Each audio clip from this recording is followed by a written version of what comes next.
আমাদের জীবনটা যেন কারো ক্ষতির কারণ না হয়। অন্যের মুখে হাসি ফুটাইতে যদি আপনি আমি ব্যর্থ হই, কারো চেহারায় কারো চোখে যেন আপনার আমার অন্যায়ভাবে চোখের পানির কারণ না হয়। মনে রাখবেন, রব্বুল আলামিন নিজের হক মাফ করতে রাজি, কিন্তু রব কখনো বান্দার হক মাফ করে না। বান্দা যতক্ষণ মাফ না করবে, রব্বুল আলামিনও কখনো তাকে মাফ করবে না।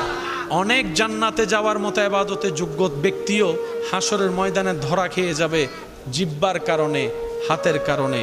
তাই তো নবী রাহমাতুল্লিল আলামিন বলেছে, আল মুসলিমু মান সালিম আল মুসলিমুনা মিন লিসানিহি ওয়া ইয়াদিহি। ও আমার ইমানদার ভাইয়েরা, একটু চেষ্টা করলে কঠিনটাও সম্ভব।